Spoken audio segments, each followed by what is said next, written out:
Ya estamos aquí de regreso y el día de hoy traigo un tema interesante.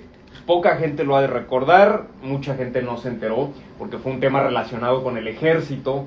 Ya sabemos que las Fuerzas Armadas, bueno, son herméticas, ¿no? A la hora de dar a conocer cierta información, y más cuando se trata de hechos violentos en el seno precisamente de las instalaciones de las que ellos tienen control, ¿no? Los cuarteles, exactamente. Este suceso, pues bueno, ocurrió a principios de la década de los 70s, para ser más específico, el viernes 16 de julio de 1971, en el cuartel de la segunda zona militar, que está aquí en la colonia Morelos. ¿Dónde está hasta bandera, ¿no? Donde está la bandera, sí. Es correcto. Ahí fue donde sucedió. Repito, es un caso que no se le dio mucha cobertura por el mismo hermetismo de las Fuerzas Armadas. Como lo comentábamos, esto sucede en 1971, 16 de julio, verano, fue en una mañana a las 11 de la mañana, hubo una balacera entre militares del 5º Batallón de Infantería. Hay distintas versiones de por qué sucedieron estos hechos. Esto fue llevado a cabo por un soldado raso que respondía al nombre de Ezequiel Oseguera, que tenía 27 años de edad en aquel momento y 2 años de servicio. Comentan que este sujeto tenía un historial limpio, no tenía problemas, no tenía enfermedades mentales que se supiera en ese momento. Era una persona amable, risueño, lo describen como una persona risueña, tranquila, pero como en ese ambiente luego se presta a que haya cierto tipo de acosos, ¿no? Por parte de los oficiales, por parte de los mismos compañeros. El ambiente es duro, ¿no? La disciplina difícil. Castrense no es para cualquiera. Así es, muy difícil. Entonces, debido a esto, como que hubo dentro de la mente de Ezequiel Oseguera, del tirador, como una explosión, ¿no? Entró en crisis. Entró en una crisis y comienza, repito, a las 11 de la mañana, después de estar de guardia 2 horas en el bodegón donde guardaban el parque, comienza a discutir con 2 soldados que iban pasando. Entonces la discusión comenzó a subir de tono y este soldado Ceguera, sin decir ya ni una palabra, sacó su fusil, cargó y comenzó a disparar a todas las personas que se estaban moviendo por ahí. De principio se llevó la vida de los 2 soldados con los que discutió. Uno era un cabo, y el otro era un soldado raso. Eran Jesús Contrera y Manuel Ávila, que murieron al instante. Y en esta crisis de ira, de locura, comenzó a disparar hacia todas partes, y era un fusil lo que traía, no era una pistola, no era un arma corta. Hasta que los soldados que estaban de guardia en la entrada del cuartel, ahí en la puerta de entrada, en la garita, como quieran llamarle, se dan cuenta de lo que estaba sucediendo y le disparan, pero no lo matan ahí, lo hirieron de gravedad. Lo neutralizaron, digamos. Lo neutralizaron, se fue con heridas en la cabeza, en el abdomen, en el tórax, en fin, en varias partes del cuerpo.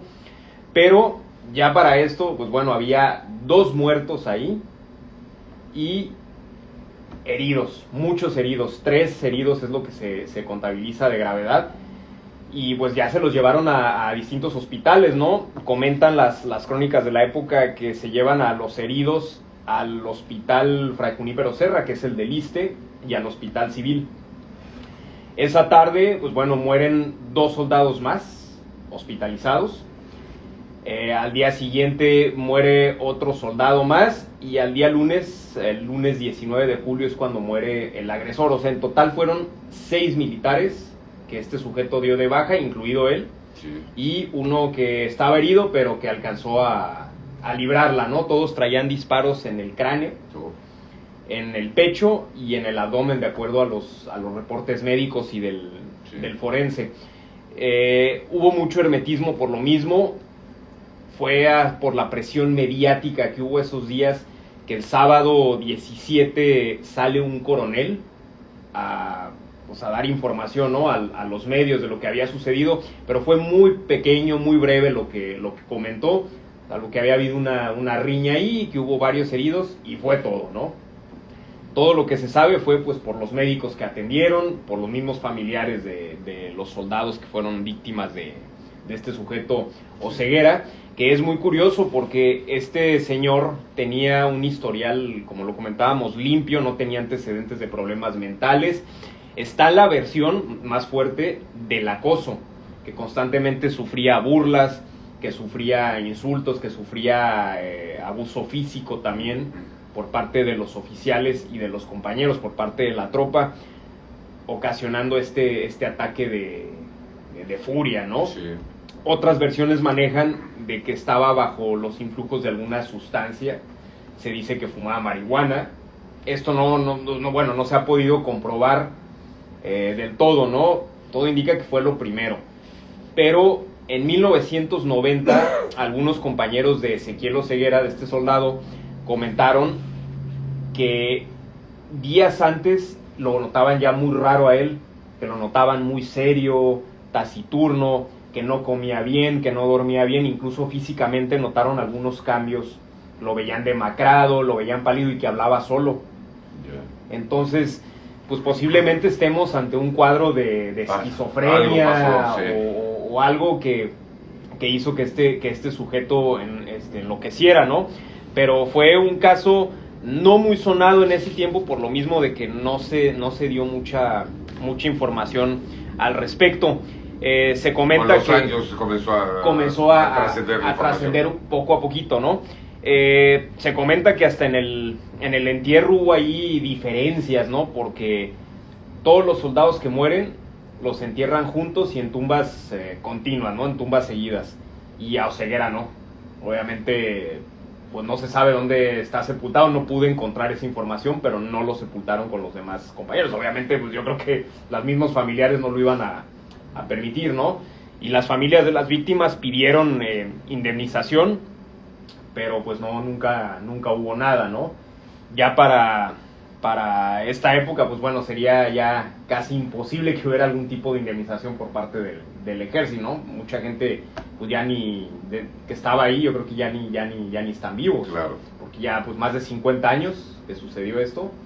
Entonces fue uno de los hechos que acontecieron en el cuartel militar, el primero que se da de ese tipo aquí en Tijuana. He sabido que en otras partes del país, e incluso en otros países, en bases militares, en cuarteles militares, se han presentado este tipo de situaciones.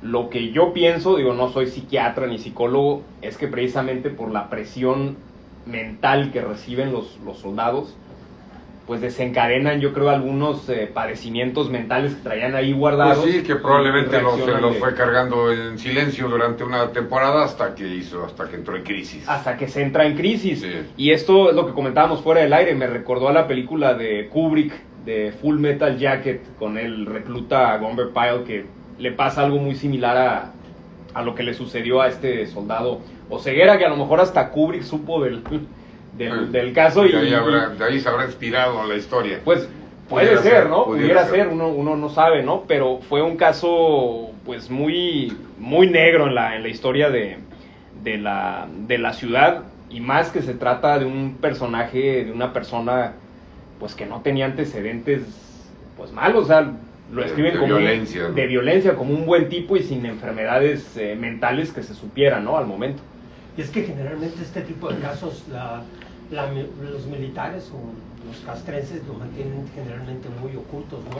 Vimos el caso hace poco de estos jóvenes que se ahogan en Ensenada por una instrucción de un teniente de que se metan al agua, que si no son hombrecitos, y hay muchos casos, ¿no? Se habían dado casos en Tijuana o cercano en la frontera, por ejemplo el caso de McDonald's, militar que le dispara a los jóvenes. Bueno, sí, los militares que regresan con este síndrome postraumático, ¿no? Sí. Que tienen que recibir atención y no todos reciben la atención debida. O no demuestran cosas y no quieren hacerlo. Lo que se experimenta en esas experiencias, valga la redundancia, lo que se experimenta en esos tours que le llaman, ¿no?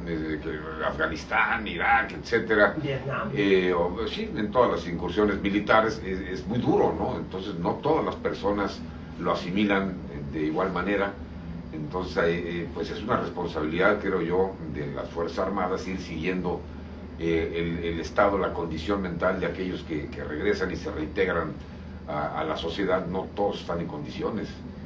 No, Sí, no todos. Y no nada más los que van a alguna guerra o que entran en combate, aún los mismos reclutas, el proceso de ingreso a, Sí, a las Fuerzas exacto. Armadas es muy difícil, Sí. la transición de la vida de civil a la vida militar. Exactamente, como Es esa tremendo. película que mencionas de Full Metal Jacket, que el simple proceso de preparación, de capacitación del soldado fue suficiente para pues volarle los cables, ¿no? Así es.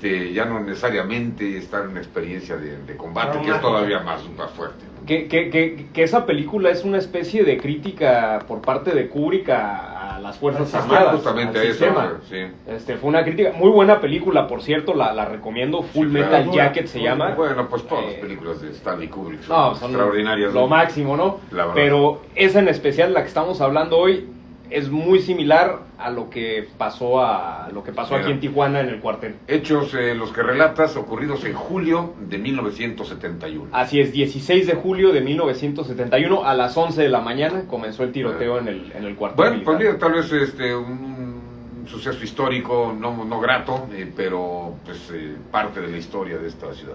Parte de la historia y el primero y único que se ha dado hasta el momento de ese tipo aquí en la ciudad de Tijuana. Repito, en otras partes del país y en otros países se han presentado situaciones similares y muy curioso, todos en bases militares, en cuarteles militares. Ya. Julián, gracias. No, hombre, gracias a ustedes, Fer. Como Te siempre, esperamos aquí el un placer, próximo Rodri. jueves.